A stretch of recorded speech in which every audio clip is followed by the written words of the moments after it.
안개는 미등이 켜질 무렵엔 WC 전체를 자욱하게 덮었다. 그는 안개 속에 그대로 빨려 들어가고 싶은 충동을 느꼈다. 킬.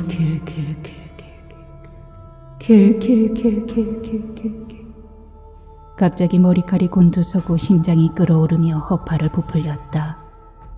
어쩌다 한밤중에 깨어 흐린 스탠드 불빛에 비친 아내의 기괴한 얼굴을 볼 때면 마치 무덤 속에 함께 누워있는 듯해 섬뜩해지곤 했다. 숨이 끊어질 듯 괴로운 비명소리에 그는 잠이 깼다. 그 소리는 매번 너무 처절해서 잠이 깨면 기억만으로도 전신에 소름이 돋았다. 킬.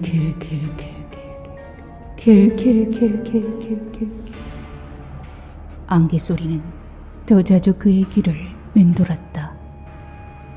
밤중에 변소에서 오줌 누를 때 귀신이 등 뒤에서 내 머리칼 새는 소리를 똑똑히 들었어.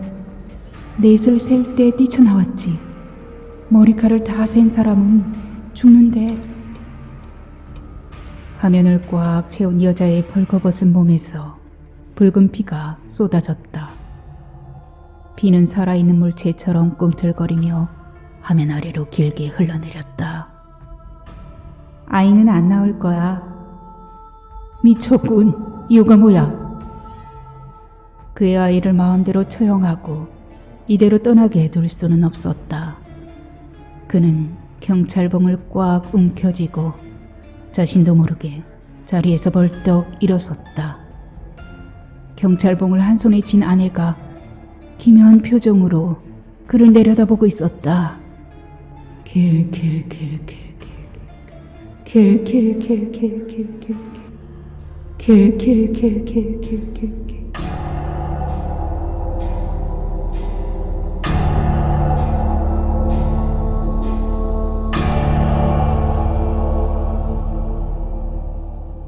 안녕하세요.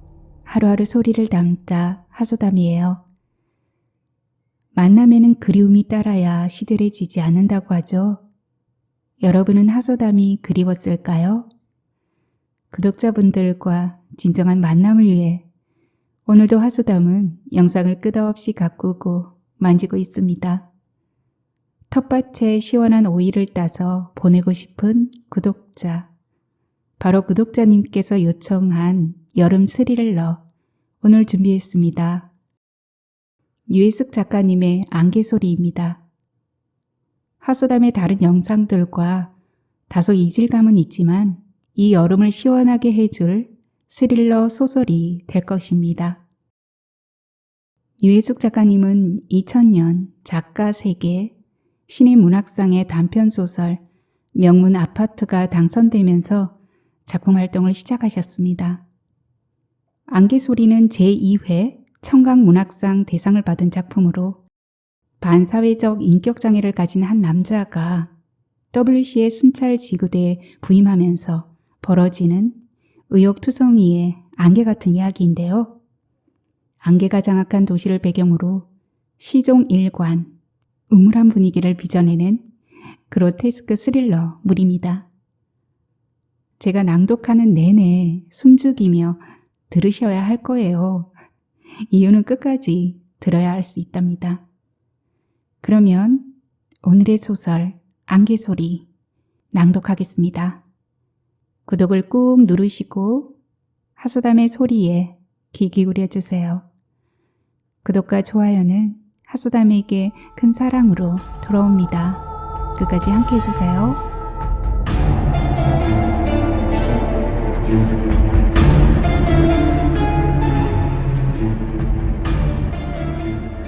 안개소리.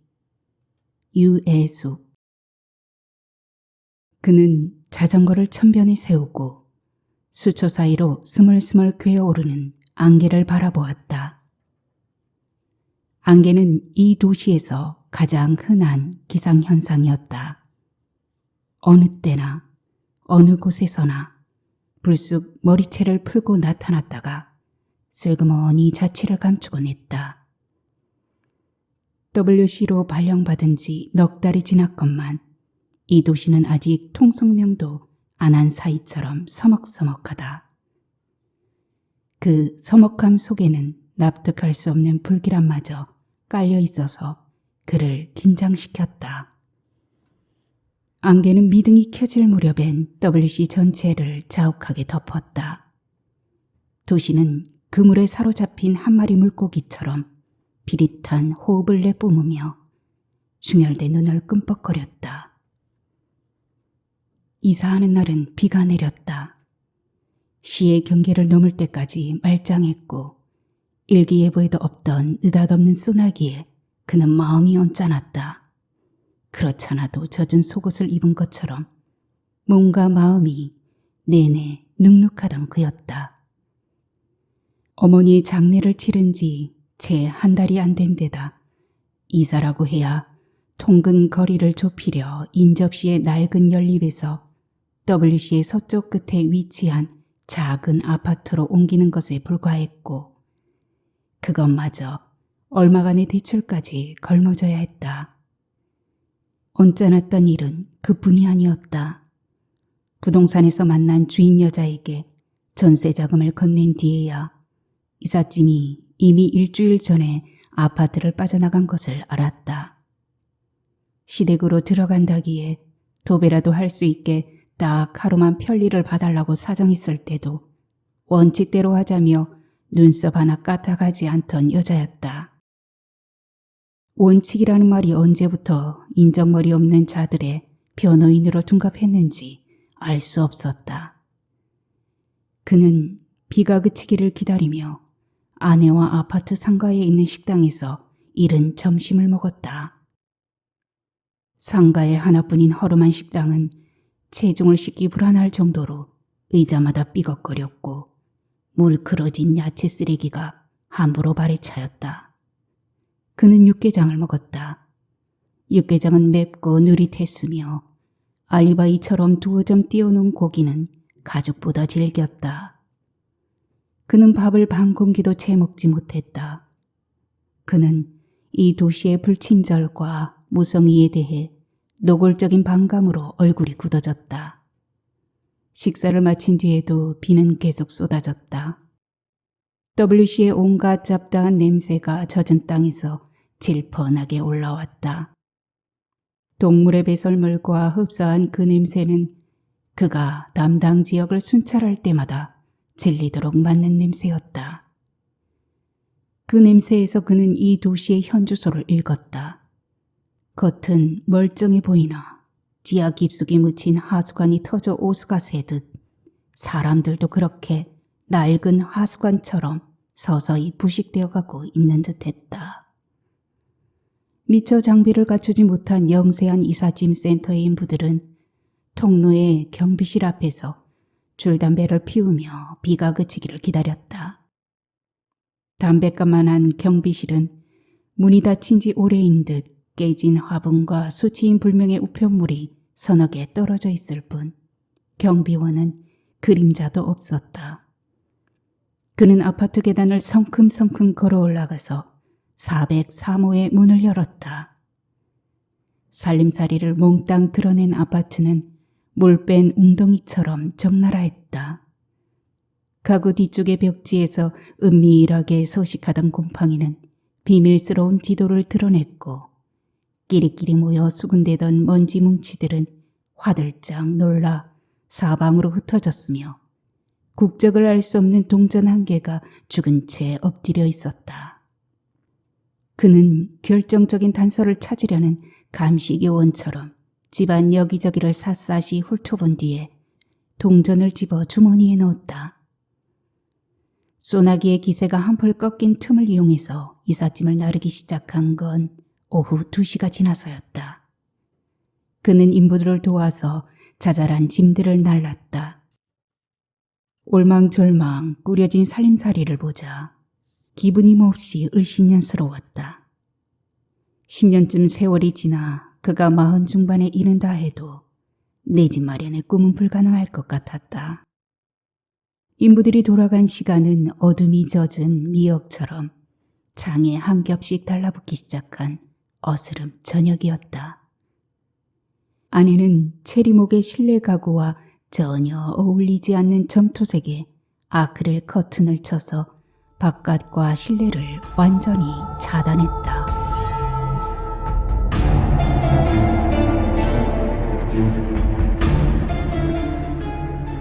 WC의 순찰지구대에 근무하는 그의 주된 임무는 관내 치안을 위한 방범 순찰이었다. 모든 범죄가 다 그렇듯 검거보다 예방이 우선이었다. 범죄의 기회를 사전에 차단하고 억제함으로써 범죄가 발생하지 않도록 최선을 다하는 것이다. 그가 근무하는 곳은 관내에서 가장 기피하는 6지구대였다. 업무량이 많고 사고와 위험은 많으며 근무 여건이 나쁘다고 소문난 곳이었다. 장비라고는 업무의 효율성이나 경제성과는 거리가 먼 구형 디지털 카메라와 프린터기, 캐비닛, 신발장, 옷장, 구식 게시판, 전화 등으로 전부 낡아서 간신히 작동하는 것뿐이었다. 그러나 그가 자청한 자리였다. 뛰는 범죄에 기는 장비로 대처하자면 사람이 그 역할을 대신할 수밖에 없었다. 그는 자신이 그 자리의 적임자라고 믿었고 그 일에 몸바칠 각오도 했다. 그가 관할하는 지역은 천변을 에워싼 유흥가가 밀집해 있어서 밤마다 기본적으로 발생하는 술값 시비와 폭력사건 외에도 공무집행 방해나 절도 등이 끊이지 않았다. 거기다 주치자의 소란은 갈수록 도를 더해갔다. 며칠 전엔 한 주치자의 난동으로 지구대의 기물이 부서지고 폭행까지 당했다. 상당히 취한 상태였음에도 불구하고 몸을 제법 쓰는 놈인지 주목이 빨랐다. 미처 몸을 피할 새도 없이 강한 어퍼컷이 날라왔고 눈앞에 별똥불이 무더기로 지나갔다. 아래턱의 통증으로 그는 사흘 동안 음식물을 씹지 못했다. 그는 그 일로 며칠간 무기력한 상태에 빠져 있었다. 그러나 그런 놈을 과도하게 제압하다가 자칫 몸에 상처라도 입히면 더 복잡한 문제가 생기기 마련이었다. 보온소에 바로 민원이 들어가게 되고 상사로부터 호된 문책이 따랐다. 가끔은 무다이얼링도 끼어들었다. 서장은 관내 독거노인들에 대해 관심이 많았다. 수시로 그들의 안전을 점검하고 정기적으로 방문하기도 했다. 그러던 중 그들의 3분의 1 이상이 위급한 상황이 발생했을 때 제대로 대응하지 못한다는 걸 알고 곧바로 독거노인들을 위한 맞춤형 치안 서비스를 제공했다. 그게 무다이얼링이었다. 소화기만 내려놓으면 7초 뒤에 자동으로 지령실에 연결되어 인근 순찰 차량이 즉각 출동하는 시스템이다. 무다이얼링이 접수될 때마다 그는 기억에 싸늘한 윗목에 누워있는 어머니를 떠올렸다. 요양 간호사의 말과 달리 어쩌면 어머니는 혼자서 마지막 순간을 맞이했을지도 몰랐다. 깊이를 알 수 없는 깜깜한 어둠 속에서 더 이상 자해할 힘도 없이 죽음이 자신을 집어삼키려고 다가온 순간 어머니는 무슨 생각을 했을까? 어머니가 사망했다는 연락을 받고 고향의 한 요양원을 찾은 건 4주 전이었다. 지병인 협심증과 당뇨가 있었다고는 하나 74세 나이에 세상을 등진다는 건 애석한 일이었다. 고통 없이 편히 가셨다는 요양 간호사의 말이 그나마 위로가 되었다. 마침내 어머니는 자신과의 긴 싸움을 끝내고 평온에 든 것이다. 비록 죽음으로 이뤄낸 평온이었다 해도 축하할 일이었다. 어머니는 자신이 원하는 모습과 그렇지 않은 실제 사이에서 늘 피투성이가 되도록 싸웠다. 그 싸움에 패한 때가 바로 강포해지는 순간이었다. 어릴 때 어머니에게 맞아서 팔뼈가 2번이나 부러지기도 했던 그는 그 괴리에 대해 잘 알았다. 그가 중학생이 되면서 힘이 붙이자 어머니는 자해를 하기 시작했다. 가위로 자신의 머리를 숭덩숭덩 자르거나 손목에 붉어진 푸른 핏줄을 칼로 찌르고 스카프로 목을 조이기도 했다. 그러나 모두 미수에 그쳤을 뿐 죽을 만큼은 아니었다. 그런 뒤에 어머니는 태연하게 모자를 쓰거나 손목에 붕대를 감고 외출했다. 어머니는 자신에게 바라는 게 너무 많았다. 절제와 인내, 거기다 평온함과 우아함까지 갖추길 원했다. 그것은 어떤 현자나 왕녀라 할지라도 갖추기 어려운 덕목으로 히스테릭하고 인내심이라곤 터럭만큼도 없는 어머니에게는 애당초 도달하기 어려운 덕목이었다. 어머니는 사람들에게 늘 우아하고 평온한 모습을 보여주려 애썼다. 그럴수록 내적 갈등은 더욱 팽창해서 어느 순간 걷잡을 수 없이 폭발하곤 했다. 그는 어머니가 부드러운 음성과 눈길로 그를 대할 때 가장 두려웠다. 불안정한 어머니의 감정이 언제 또 표변할지 몰랐기 때문이다. 아버지가 자살한 뒤에 어머니가 우울증을 앓고 있었다는 걸 안 건 그가 고등학생이 된 뒤였다. 그는 입간식에서 어머니의 마지막 얼굴을 보았다. 7주 만의 대면이었다. 어머니는 평소 그가 요양원에 찾아가도 별로 반기지 않았고 만나면 딱히 서로 할 말도 없었다. 덜갑지 않은 의무를 행사하기 위해 2시간 거리를 달려가는 일이 점점 따분해지자 그는 자신의 의무를 2달에 한 번으로 조정했다. 어머니의 얼굴은 화장사가 정성 들여 화장했음에도 불구하고 전혀 평온하지 않았다. 일생 동안 거짓된 미소를 가면처럼 썼던 어머니도 생의 마지막 순간만큼은 가장 정직한 표정을 드러냈다.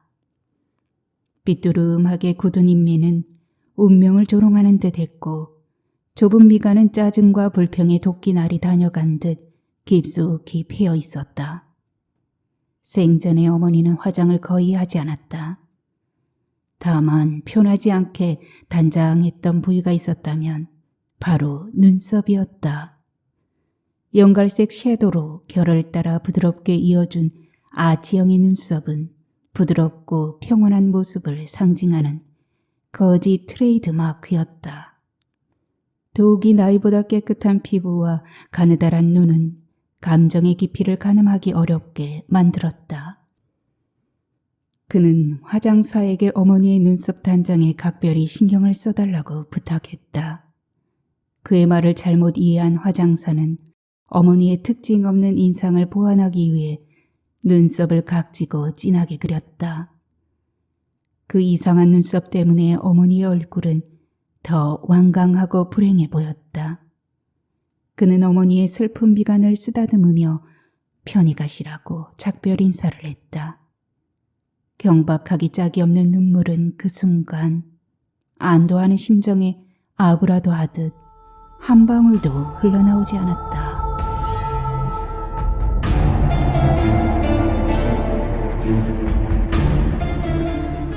안개는 더 자주 출몰했다. 이제 그는 술집이나 시장통, 심지어 사람들의 눈 속에서도 안개를 목격했다. 사람들의 눈은 백내장이 낀 듯 뿌옇다가도 어두워지면 야릇한 광채를 내뿜었다. 자살 미수나 방화 사건이 발생하고 패거리 싸움도 잦아졌다. 현장에서 검거된 피의자들은 놀랄 만큼 태연자약했다. 처음부터 죄의식이나 후회를 느낄 수 없도록 설계된 존재처럼 보였다. 안개는 마침내 인간의 의식까지 잠식한 것 같았다. 지구대 내에서도 위태로운 공기가 감지되기 시작했다. 최근 김 소장은 비이성적인 것이 어떤 것인가에 대해 전형적인 본보기를 보여주었다. 풍선처럼 한순간 빵 터져버리지 않을까 싶게 시뻘겋게 달아오른 얼굴로 그에게 험한 욕설을 하얀 방사기처럼 내뿜었다. 분노가 김 소장을 완전히 집어삼킨 꼴이었다.